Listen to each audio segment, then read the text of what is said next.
Fala, rapaziada esperta do Mundo Edu, do Mundo História, eu sou o professor Bustunda, nós vamos seguir nossos estudos firmes e fortes sempre. Hoje o nosso tema vai ser sobre a Revolução Francesa, a grande Revolução Francesa do final do século XVIII. Vamos lá, hui!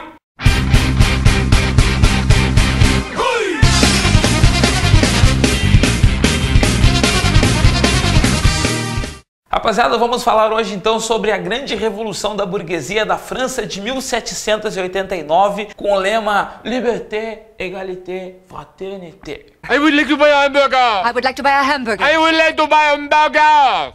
I would like to buy a hamburger. The burger. Liberdade, igualdade e fraternidade do francês. Moçada, nós temos aqui na verdade um grande evento de massas, que é a Revolução Francesa, e que no final, na verdade, a gente vai definir. Ela é uma revolução burguesa. Porém, moçada, no início a gente não tem como saber. É uma revolta do terceiro estado contra o antigo regime. É uma revolta do povão que englobava sans-culottes, camponeses e burguesia contra o clero, a nobreza e o rei absolutista. Só que daí nós definimos, moçada, que a burguesia é quem se coloca como líder desse movimento para acabar com o antigo regime, que é simbolizado aí pelo poder da nobreza, pelo poder da igreja e que tem como à frente disso tudo o rei absolutista. A burguesia, moçada, ela conta com a ideologia iluminista que foi construída ao longo do século XVIII e que a ideologia é o pensamento que critica justamente os privilégios dessa camada da nobreza e do clero e o poder muito grande que existia dentro desses grupos. Porém, moçada, a burguesia ela não iria conseguir fazer sozinha a revolução. Então ela conta com o apoio de setores populares como os camponeses, mas principalmente os sans-culottes. Moçada, os sans-culottes, tradução literal, os sem culottes. Culottes é aquela parte tipo a pré-bunda, né, que a gente tem, né, moçada? E aí tu vai pensar o seguinte: aí, Bustudo, então eles eram umas pessoas tão pobres que não tinham nem bunda. Tonificar os glúteos e delinear as curvas é o sonho de toda mulher. E exercícios simples podem deixar o bumbum durinho. É só contrair e relaxar. Contrair e relaxar. Contrair e relaxar. Moçada, é que eles também chamavam de culottes aquelas bombachinhas que os nobres franceses usavam. Eles usavam aquela bombachinha com aquela peruquinha loira, né? Com aquela jaquetinha mais curta, né? E a gente chamava esta roupa de culottes. Os sans-culottes são o povão de Paris que não vai usar esse tipo de roupa porque é um povão bastante pobre. Nós temos aí algumas possibilidades para definir sans-culottes. Alguns historiadores dizem que os sans-culottes são aqueles indigentes, aquela população que nem sequer casa tinha para viver. Isso atingiria 1/4 da população parisiense, aproximadamente 200 mil pessoas. Alguns outros historiadores falam que na verdade não engloba apenas esse grupo de indigentes, mas engloba pessoas muito pobres e que isso atingiria metade da população de Paris, 400 mil pessoas. De qualquer maneira, rapaziada, os sans-culottes serão a massa viva da Revolução Francesa, serão os caras que levarão a Revolução Francesa adiante, se portando inclusive em alguns momentos como lactobacilos vivos que se multiplicavam para defender a revolução contra a nobreza. Mas rapaziada, como a gente estava falando, a burguesia é quem vai conduzir esse processo, tendo o apoio decisivo dos sans-culottes, mas em que contexto que na verdade nasce a Revolução Francesa? Rapaziada, a França pré-revolução ela é marcada por algumas coisas como o regime absolutista, um rei que concentra os 3 poderes em suas mãos e um rei que não segue exatamente uma constituição e vai lançando leis conforme a sua vontade. A França pré-revolução também é marcada pelo mercantilismo, a grande intervenção do Estado na economia que vinha inclusive prejudicando também o desenvolvimento industrial do país. Moçada, a França pré-revolucionária também é marcada pela sociedade estamental, aquela que divide em clero, nobreza e povo. Mas rapaziada, olha só, essa sociedade francesa, ela estava mais ou menos dividida assim conforme essa piramidezinha aqui, ó. Nós temos 97% da população fazendo parte de uma massa heterogênea chamada povo, enquanto que 3% da população são do clero e da nobreza. O problema, rapaziada, é que esses 3% aí concentram privilégios jurídicos, privilégios políticos, tem isenção de tributos, e esses 3% da população apenas, eles tinham mais de 50% das terras. Imagine você se você vivesse num país onde 3% da população tem 50% das terras e tem uma série de privilégios jurídicos e políticos. Quase metade do Brasil pertence a 2% das propriedades rurais brasileiras. Os 97% da população, que a gente chama de povo, pagavam altos impostos e não tinham direitos políticos ou acesso a cargos políticos, pelo menos não os cargos políticos decisivos. O povo, moçada, era essa camada heterogênea, era a burguesia, que estava bastante avançada, mas também os camponeses, que sofriam muita manipulação feudal, e o povão da cidade, os sans-culottes. Só que, moçada, sociedade estamental, mercantilismo e absolutismo não são coisas inventadas pouco tempo antes da Revolução Francesa. Isso existia desde o período feudal. O que na verdade vai acontecer é que esta sociedade, que há muito tempo estava estabelecida, ela começa a conviver com as ideias iluministas e existe uma crise econômica nos anos que antecedem a Revolução Francesa. E isso acabou determinando a revolta do povo contra o antigo regime. Nós acabamos tendo aí, moçada, dificuldades econômicas nessa França que a gente precisa analisar. Primeiro, o governo gastava demais, gastou com guerras como a Revolução Americana, gastava com pensões que se dava para a nobreza e para setores do clero. Existia uma crise industrial na França, porque o governo não apoiava a indústria, chegava a comprar produtos industrializados da Inglaterra, porque muitos pensavam que a indústria era só uma modinha, era só uma marolinha que iria passar. E, finalmente, em 1787 e 88, a França teve dificuldades na produção por conta de alterações climáticas e nós tivemos aí uma grande crise agrícola. Rapaziada, esta França estava falida em 1789. A população tinha fome. A burguesia ressentia da intervenção do Estado na economia. E aí nós tínhamos protestos, inclusive por parte da nobreza, que também não estava satisfeita com a monarquia absolutista. O povo foi à frente do palácio do rei Luís XVI pedir pão, porque o povo sequer pão tinha para comer. A base da alimentação lá na França, moçada, era o pão. Eles comiam muito do pão francês. Aliás, você sabe como é que eles chamavam o pão francês lá na França? Chamavam de pão. Foi nesse episódio do povo pedindo pão, moçada, que se criou uma lenda, nunca comprovada pela história, mas na verdade que serve de exemplo para demonstrar a relação da monarquia com o povo, que o ministro chegou e disse para a rainha Maria Antonieta: "Rainha, o povo se manifesta, o povo sequer tem pão para comer, rainha." "Ah, mas e se eles não têm pão, por que não comem brioche ou alguma outra coisa?" Moçada, brioche é muito caro. Se o cara não tem dinheiro para comer pão francês, ele não vai comer brioches. A monarquia, ela não se importava com as demandas e com as necessidades populares. Mas a monarquia também estava falida.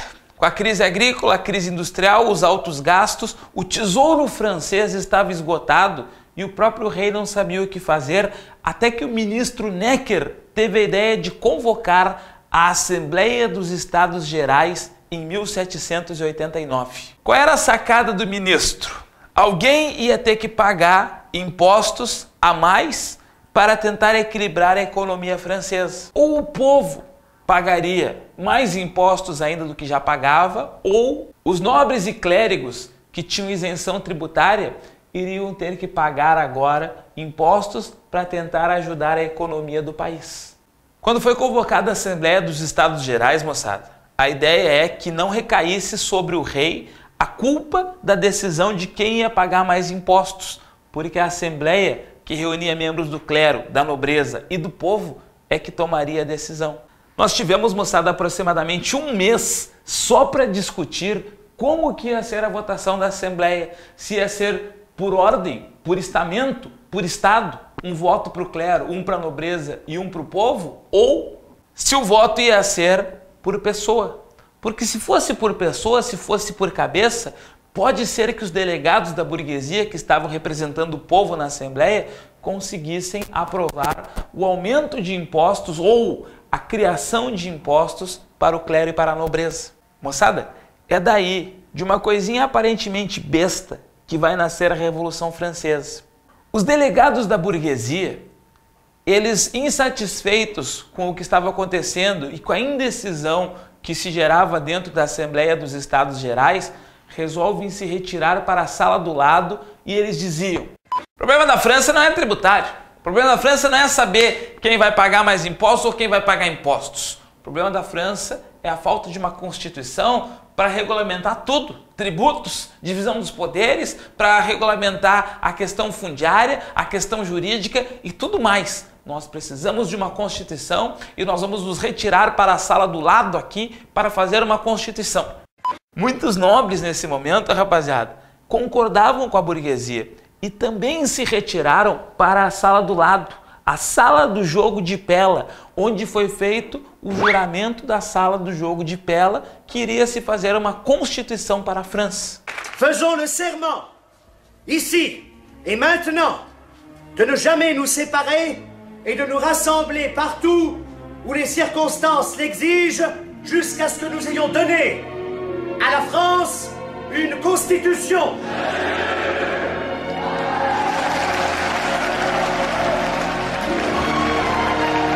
Moçada, mas daí o rei não mandou prender e matar todo mundo? Para o Luís XVI, moçada, que estava sendo criticado faz tempo, era um negócio interessante. Porque de repente fazem uma Constituição e ela é benéfica para ele e ele aprova.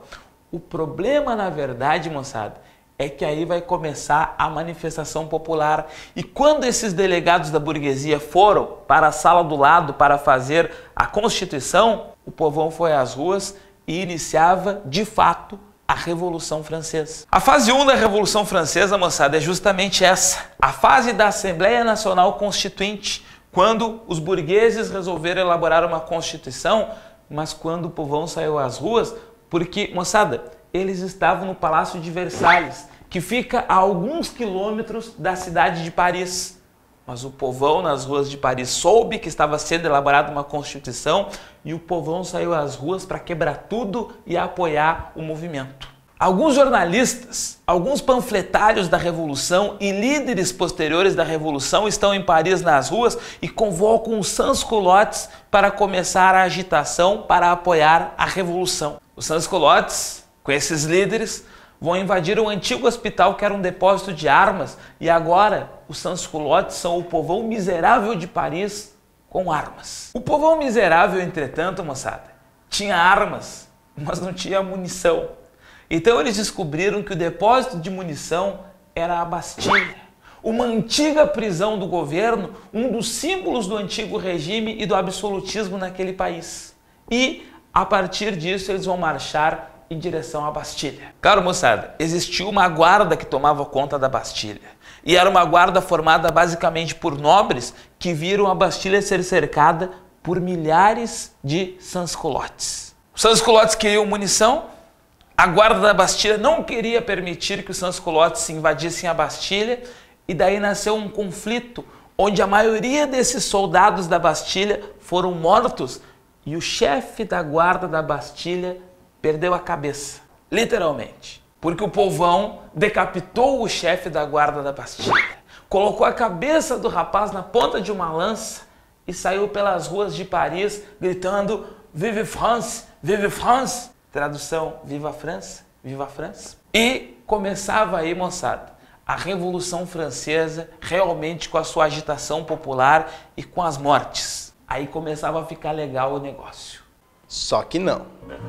Quando, moçada, o povão apoiava com a tomada da Bastilha na cidade, no campo, começavam as agitações que a gente vai chamar de o Grande Medo.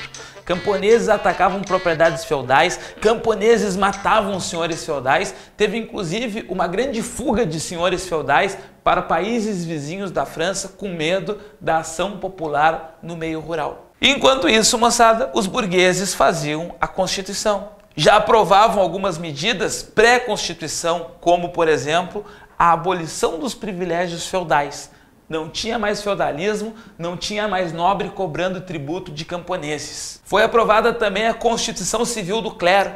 A igreja estava subordinada ao Estado e as propriedades da igreja agora pertenciam ao governo. No início da Revolução também foi feita a Declaração dos Direitos do Homem e do Cidadão, trazendo os princípios iluministas de liberdade, igualdade, fraternidade, mas, sobretudo, se trazia a ideia de propriedade privada. Tá? Não esqueça, moçada, que quem está conduzindo isso tudo e não quer perder o seu dinheiro e seu poder é a burguesia, que quer a todo custo garantir a propriedade privada. Depois de um tempo de agitação inicial, em 1791 ficou pronta a Constituição e começava a fase da monarquia constitucional. Rapaziada, é interessante porque eles deixaram Luís XVI no poder, mas agora Luís XVI teria que obedecer à Constituição, Luís XVI teria que obedecer à divisão dos três poderes e conviver com uma assembleia chamada de Convenção Nacional. Aí fica evidente para a gente o seguinte, ó moçada, a burguesia, ela queria ascender ao poder, mas a burguesia tinha medo que o povão fugisse do controle. Por isso, era interessante deixar uma figura como uma autoridade praticamente sacrossanta como o rei. E por isso também era importante criar uma restrição para a participação do povão, que foi a questão do voto censitário. Você tem que ter uma renda mínima para poder votar. E os sans-culottes não tinham renda para poder votar. Aí, Bussuda, óbvio, os sans-culottes se enlouqueceram, foram lá e deram uma vadeira e derrubaram o palácio do governo e quebraram tudo.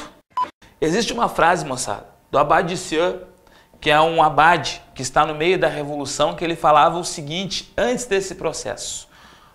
O que o terceiro estado tem sido até agora? Nada. O que ele almeja ser? Alguma coisa. Mesmo sem ter participação direta, o povão sentia que ele passava a ser alguma coisa, representado pelos burgueses dentro do governo. Então o povão não era o problema na criação da monarquia constitucional. Só que Luís XVI, moçada, não aceitava a Constituição. Imagine que você era um rei absolutista até agora e de repente você tem que seguir uma Constituição, tem que conviver com uma Assembleia e esse Luís XVI vai tentar fugir da França porque ele não quer saber da Constituição. Luís XVI vai ser preso e Luís XVI vai ser considerado prisioneiro da Revolução, mesmo continuando com o cargo de rei. E é nesse momento, moçada, que Áustria e Prússia, países aliados de Luís XVI, invadem a França para tentar derrubar a Revolução Francesa. O exército francês, moçada, está carcomido. Alguns setores do exército eram a favor da Revolução, outros setores do exército eram contra a Revolução. E aí, rapaziada, como faz? Os sans-culottes é que vão às ruas. Eles é que fazem barricadas. Eles que estão com paus, pedras e tijolos lutando contra os inimigos, os invasores estrangeiros. Gente, a invasão promovida por Áustria e por Prússia, ela foi repelida basicamente pelo povão que foi às ruas e começa a dar a vida pela Revolução Francesa. Aí a Revolução Francesa vai ganhando caráter dramático e popular. Como o rei foi considerado traidor da Revolução por tentar fugir, o rei acaba sendo destituído e em 1792 cria-se a República Francesa com a fase da Convenção Nacional, o momento em que aquela convenção que assessorava o rei, agora ela governa a França. Rapaziada, na fase da Convenção Nacional nós temos o período que vai ser o mais profundo da Revolução Francesa, quando a burguesia está no poder, mas a burguesia está brigando. Lembre disso, existe uma cisão dentro da burguesia, dentro da própria Convenção Nacional. O governo da Convenção era dividido basicamente em três grupos, os jacobinos, os girondinos e a planície. Os jacobinos ficavam na parte mais alta da Convenção e por isso até recebiam o apelido de montanheses.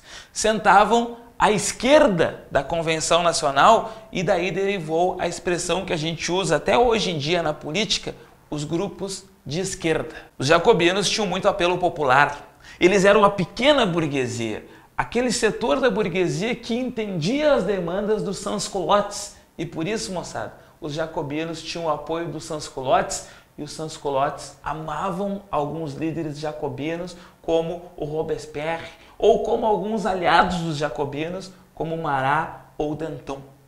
No centro da Convenção Nacional ficava a planície, o setor neutro, também conhecido como pântano, planície ou pântano, porque sentavam na parte mais baixa da convenção. E à direita, de onde deriva a expressão que a gente usa hoje na política, grupos de direita, estavam os girondinos, a alta burguesia conservadora que não tinha apelo popular e que tinha projetos mais conservadores que visavam afastar o povão do poder. Foi na época da Convenção Nacional que se discutia o que fazer com Luís XVI. Alguns defendiam a prisão, outros defendiam a morte de Luís XVI e Maria Antonieta pela guilhotina. Eis que estava surgindo, moçada, o grande instrumento de justiça popular da Revolução Francesa e um dos símbolos da Revolução Francesa, a guilhotina.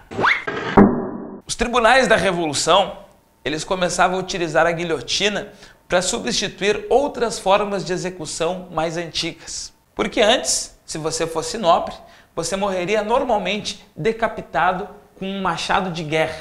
Se você fosse do povo, existiam formas diversas, porém sofridas, de execução, como morte por afogamento, morte na fogueira ou, o mais convencional, morte por enforcamento. A guilhotina, ela vinha a acabar com as diferenciações de execução. Todo mundo que fosse considerado condenado à morte ia morrer por guilhotina. A guilhotina trazia a ideia de igualdade da revolução e também a ideia de fraternidade. Quer dizer, não sei se tem fraternidade, né, moçada, em matar uma pessoa, mas é uma forma bacana, porque você não sente dor na guilhotina. Você sentia a dor e você sofria sendo estrangulado. E a guilhotina é 0,3 segundos e se foi. A Santa Guilhotina. Moçada, existia inclusive uma oração popular, parodiando em alguns aspectos, inclusive a Ave Maria. Santa Guilhotina, rogai por nós.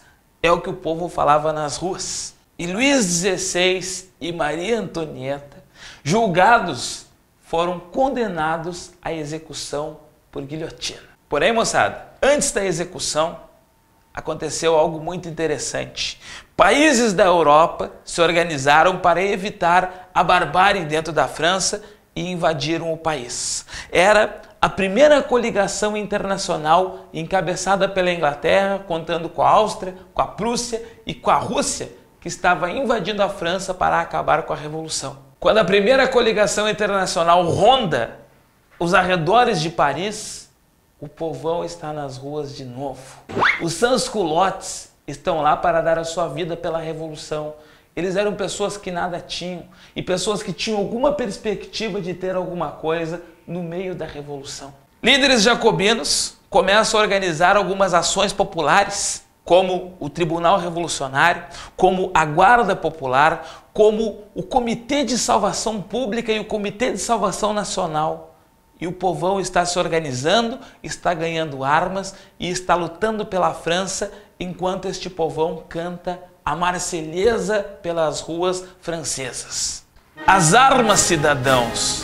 Formemos batalhões, marchemos, marchemos, e o sangue impuro banhe nosso solo. O sangue impuro, moçada, era dos nobres, eram dos inimigos do povo, ou aqueles considerados inimigos do povo naquele momento, e o povão saía com as bandeiras da França, cantando, matando nobres, lutando pela defesa da França e enfrentando a coligação internacional.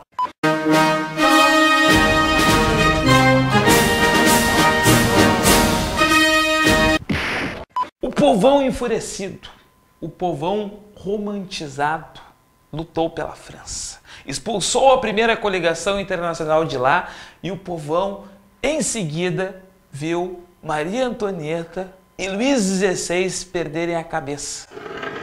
Literalmente. No meio da ação popular toda, os jacobinos aproveitam para dar um golpe no governo e estabelecem a República Jacobina, ou a Convenção Montanhesa, o momento mais radical da Revolução Francesa. Os jacobinos do poder, moçada, têm uma grande aproximação com o povão, com os sans-culottes. Eles vão estabelecer um tabelamento de preços, visto que tinha muita gente abusando dos preços, tinha um processo de inflação, porque tem a revolução, mas tem alguém ganhando dinheiro. Os jacobinos decretaram o fim da escravidão nas colônias. E os jacobinos, moçada, criaram o voto universal para os homens, porque agora não importava se você era rico ou se era pobre, eles estavam acreditando na democracia. Tá, Bussuna, mas é as mulheres. Esse é um detalhe, moçada. Ainda não se falava naquele momento em participação feminina no direito de voto, que é uma coisa mais do final do século XIX e ao longo do século XX. Mas as mulheres, rapaziada, lutavam na Revolução, faziam barricadas também, participavam das brigas populares e, em muitos casos, as mulheres do povão estavam satisfeitas que os seus maridos agora teriam direitos políticos. Gente, era o grande momento da Revolução Francesa, o momento popular, o momento realmente transformador da sociedade, mas que incorreu em uma série de exageros que levaram também o período dos jacobinos a ser chamado de a Era do Terror. Maximilien von Robespierre, um dos grandes líderes jacobinos, conhecido como o incorruptível, porque nunca se vendeu ao sistema, era o líder do Tribunal Revolucionário. O Tribunal Revolucionário, moçada, ele tinha sido criado anteriormente justamente para evitar as execuções sumárias, para evitar que o cara, porque fosse nobre, teria que ser executado. O Tribunal Revolucionário era para garantir algum tipo de julgamento, mas Robespierre exagerava. Robespierre chegava a executar dezenas de pessoas por dia na guilhotina. Aliás, esta era a dupla, Robespierre e guilhotina, executando um monte de gente por dia.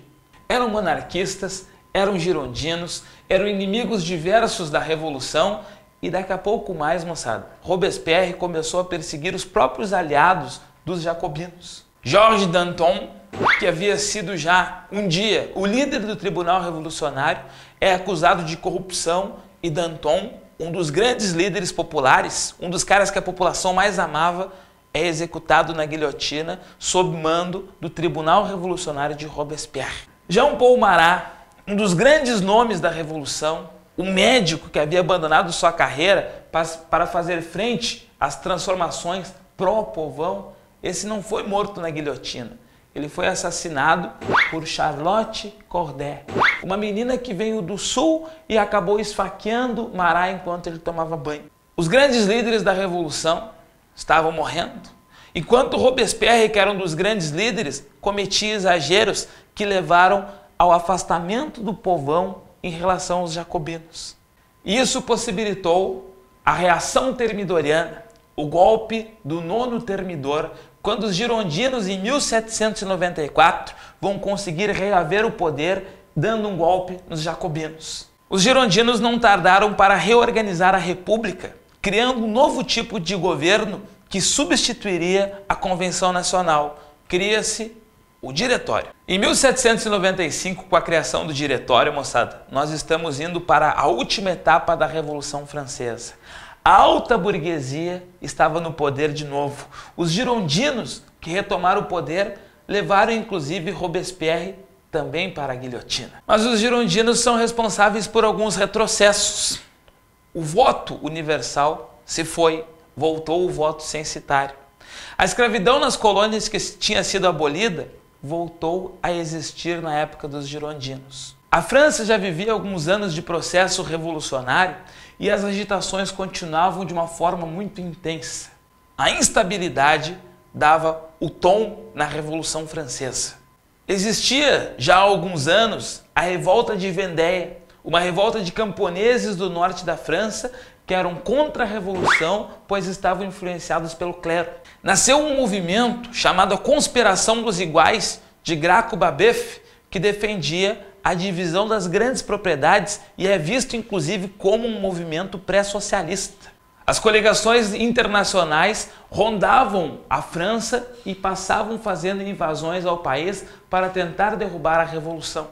Os girondinos se viam cercados, De um lado, os jacobinos, que mesmo enfraquecidos queriam retomar o poder. De outro lado, os monarquistas, que viam nas brigas da burguesia de jacobinos e girondinos a chance de retomar a monarquia no país. Tudo era muito instável e foi no meio da instabilidade que começou a aparecer o grande mito da Revolução Francesa, Napoleão Bonaparte. Em 1799, Napoleão daria o golpe do 18 Brumário e acabaria com toda a agitação revolucionária da França.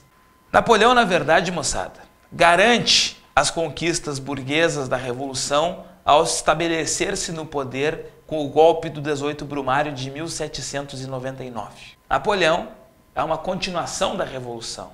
E o mito napoleônico, a ideia de que Napoleão é o homem certo para estar na Revolução e que ele é símbolo daquilo que a Revolução queria, nós vamos ver na nossa próxima aula, que fala justamente sobre Napoleão Bonaparte, os 16 anos em que ele esteve no poder na França e as alterações que o período napoleônico provocou na Europa e no mundo. A Revolução Francesa não tinha fim. Para muitos historiadores, a Era Napoleônica é apenas uma extensão dessa revolução que há 10 anos já se arrastava na França e havia provocado transformações irreversíveis, como a quebra do monopólio do poder da nobreza e da igreja. Mesmo com alguns retrocessos, a França nunca mais voltaria a ser a mesma e nem a Europa.